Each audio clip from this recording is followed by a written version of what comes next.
Oi pessoal, começamos agora a nossa quarta aula do curso Beabá do Design Gráfico para Liberais. Dessa vez nós vamos falar sobre tipografia e não sobre alinhamento, como a gente tinha combinado anteriormente. Mas não se preocupem, é só porque eu achei que seria melhor ter uma base tipográfica antes para a gente seguir em frente, tá bom? As atividades da semana passada ainda estão em processo avaliativo e em breve todos vão receber uma resposta por e-mail, não se preocupem. Agora sim, vamos para a aula de hoje, tipografia.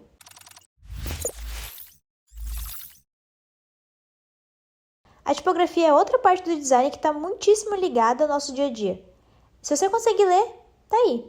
Então a gente tem a capa de livro, a gente tem a numeração de um prédio, a gente tem a estampa da camiseta, a gente tem a propaganda e por aí vai. Hoje a gente vai ver um pouco desse caminho histórico, os tipos existentes, alguns termos que são um pouquinho mais profissionais e como fazer umas combinações mais harmônicas. Eu já havia comentado anteriormente sobre a Bíblia de Gutenberg e é ela que vai marcar o início da nossa aula de hoje. O Gutenberg ele criou a prensa móvel. Ela funcionava da seguinte maneira: cada letra e cada símbolo era esculpido em metal e organizados em blocos, palavra por palavra, linha por linha, até obter uma página inteira que seria repetida por diversas impressões. O que antes era feito por um escriba, sempre na mão, agora funcionava como um gigantesco carimbo. E a criação dessa prensa, ela revolucionou o mundo. Os livros passaram a ser reproduzidos em maior quantidade e mais pessoas tiveram acesso à informação, já que com as prensas era muito mais fácil ter qualquer conteúdo disseminado. A invenção ela se espalhou, ela se reinventou ao longo do tempo, e hoje a gente não precisa mais cuidar de tipos de metal, graças a Deus, mas tem muita terminologia que migrou da vida real para a vida digital, e é aqui que a gente começa. Primeiro a gente começa com a diferença entre fonte e família tipográfica. A fonte ela é um conjunto de glifos. Por exemplo, a Helvetica Neue, ou Helvetica Neue, como queiram, ela é um conjunto de glifos, o nome é a fonte. Agora, quando a gente fala de família tipográfica, a família tipográfica é um conjunto de fontes. Então, a família são todas as variações que existem dentro dela. Entramos agora na anatomia dos tipos. Essas daqui são algumas nomenclaturas apenas para o conhecimento geral. Alguns termos são mais usados e outros não. Aqui está quem realmente importa, a altura de X. Ela é a linha de altura da caixa baixa, melhor representada pela letra X. Em seguida, nós temos como mais importantes a linha ascendente, que é onde toca aqui a letra H, a linha mais alta, e a linha da caixa alta. Reparem que elas não são a mesma coisa. Por conta de um equilíbrio ótico, geralmente a linha ascendente ela acaba sendo um pouco acima da linha da caixa alta. A linha de base é onde toda a escrita encontra suporte, e a linha descendente é onde a gente tem o alcance máximo das letras, como o G, o J, o P. E o corpo é a altura máxima da fonte, pegando os extremos, do ascendente até o descendente. Nós temos 4 alinhamentos principais. O alinhamento justificado, ele possui bordas rígidas, tanto na esquerda como na direita. Ele costuma ser usado para quem quer criar blocos de texto em um espaço mais organizado. Só que ele também é causador de alguns problemas, como os famosos rios e os dentes de cavalo, que é quando a gente tem esses espaços demasiados entre algumas palavras. Elas são bem desagradáveis de olhar, então tomem muito cuidado quando vocês forem escolher esse tipo de alinhamento. O alinhamento à esquerda ele é um dos mais comuns, não só como ideologia, mas também para tipografia. Principalmente porque a nossa leitura ela se dá da esquerda para a direita. Então ela tem um fluxo mais orgânico e ela evita aqueles rios, mas ela também precisa de cuidados. Como você pode ver, a órfã é essa linha que aparece antes e que ela fica isolada, sem sentido. A forca ela acontece quando a gente precisa quebrar uma palavra e ela aparece isolada embaixo. E a viúva é quando sobra uma palavra sozinha, que pode ser na mesma página ou então na página vizinha. O alinhamento direito ele não é muito comum, mas ele existe. Ele é bom para nota de rodapé e legenda principalmente. Mas a gente tem que ter muito cuidado, porque às vezes ele pode ficar muito picotado e se ele tiver também muita pontuação no final de cada frase, eles vão tirar a ilusão do alinhamento. E por fim, a gente tem um alinhamento centralizado, em que todo o conteúdo se encontra no meio. Ele pode trazer um ar um pouco mais sério e um pouquinho mais formal também. Só que como ele é muito estático, ele pode cansar rápido, então a gente tem que tomar bastante cuidado. E não se esqueça, por favor, de ser coerente no seu arquivo. Se você optou por algum tipo de alinhamento, explore ele durante todo o material criado. A variação é o maior inimigo quando a gente está aprendendo alguma coisa. Agora nós temos 3 palavrinhas que elas nos ajudam bastante, mas a gente nem imagina, que são o kerning, o leading e o tracking. O kerning, ele é o espaço entre 2 letras. Geralmente, ele é um ajuste para que algumas letras fiquem mais confortáveis. Tem algumas combinações, como a letra A com a letra V, o W com a letra A, que elas precisam de mais ajustes para elas não parecerem muito distantes. E reparem que esses ajustes, como aqui no exemplo, eles não são iguais. Algumas palavras elas precisam de ajustes, algumas letras, elas precisam de ajustes menores do que outras. De maneira geral, a fonte já vem com o kernel ajustado, mas tem algumas que têm problemas. Se você notar esses problemas, fuja delas imediatamente. Já o leading, ele é o espaço entre as linhas de base. Se a gente tiver pouco espaço entre as linhas, a gente pode dificultar a leitura de textos, e se a gente tiver muito espaço, a gente pode fazer com que o bloco ele não seja visto como uma unidade, então é mais difícil de ler. E de novo, esse é um ajuste que é automático, mas se você sentir que precisa fazer algum ajuste, fique à vontade. E por fim o tracking, que é um espaço entre todas as letras. Ele é um recurso bastante utilizado para estilização. Agora a gente entra aqui nos tipos de fontes mais comuns. A fonte com serifa é a mais antiga das que serão apresentadas. As serifas elas são essas terminações destacadas, que elas apareciam bastante quando a gente ainda utilizava pena para escrever.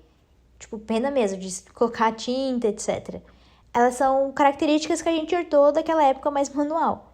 E elas são bastante utilizadas para textos corridos impressos, como em livros e jornais, por exemplo, porque as suas terminações elas tornam a leitura muito mais agradável e fluida. Além disso, a fonte serifada ela é muito mais associada com características clássicas. Então, quando você quer elegância, sofisticação, tradição, você se ampara em fontes com serifa. E dentro das fontes com serifa, a gente tem algumas variações. Algumas são mais delicadas, outras são mais brutas, como vocês podem perceber aqui.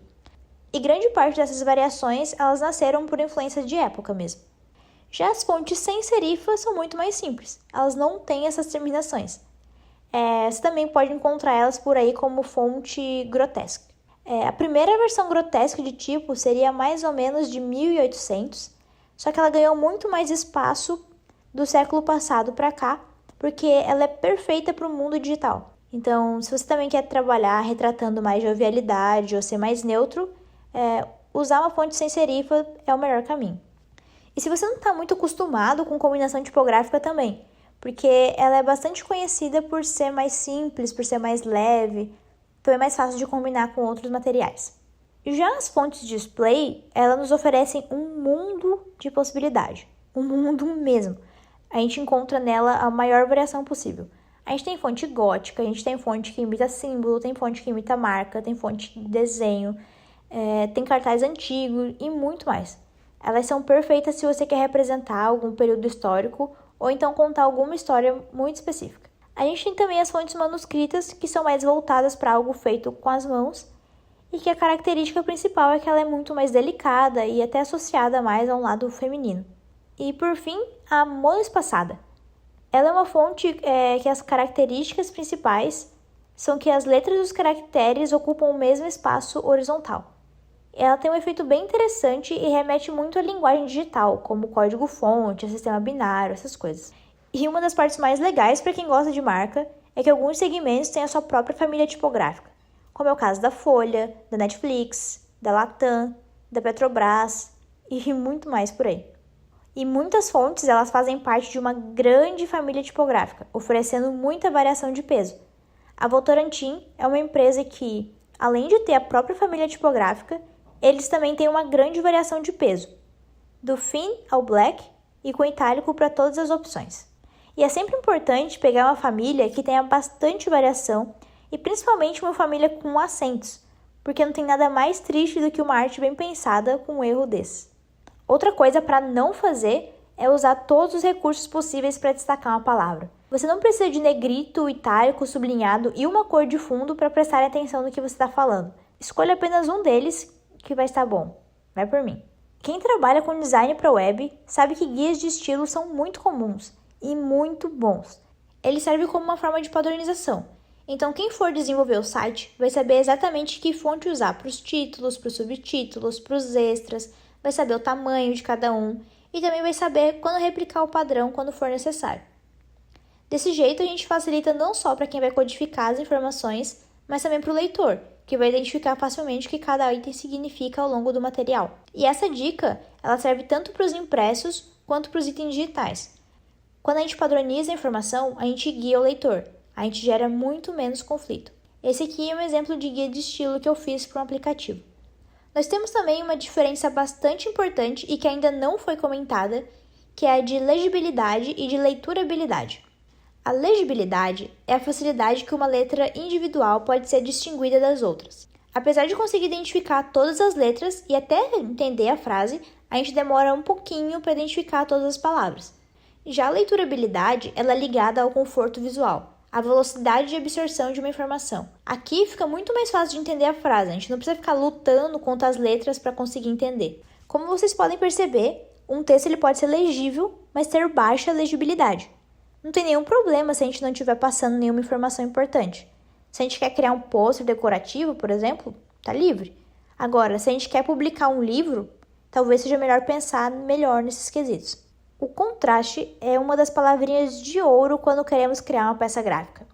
O contraste ele pode se dar por cor, por peso, por tamanho, por estilo. Teste para descobrir o que será mais adequado para sua arte. Aqui a gente tem um ótimo exemplo de bom e mau uso de contraste. Quando você tem uma imagem de fundo, certifique que o seu texto ele vai ter uma boa cor, que seja contrastante de verdade. Vocês conseguem perceber como é terrível ter o preto como uma cor de texto nesse caso?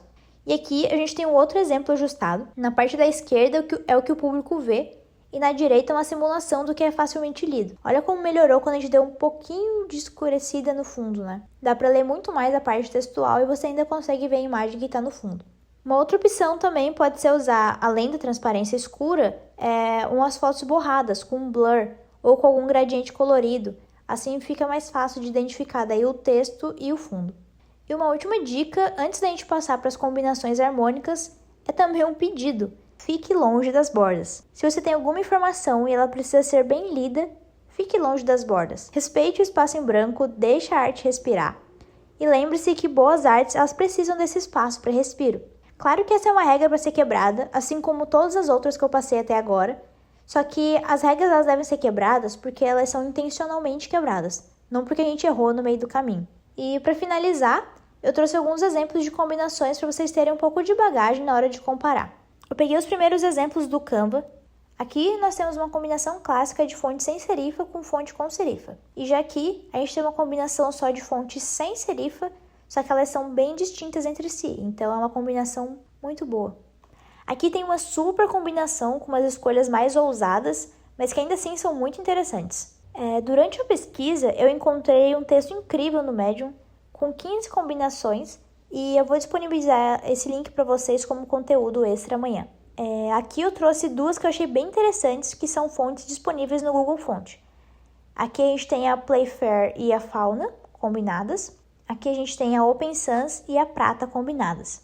E por último, eu trouxe aqui o desafio 100 Days of Fonts, que uma designer fez combinações durante 100 dias. Elas também foram feitas com fontes do Google.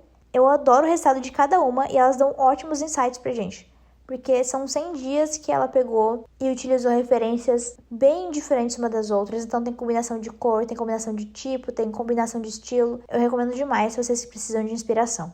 E antes de finalizar, eu queria deixar aqui o que a Duri Kim, que é a dona do 100, postou no Instagram pessoal dela.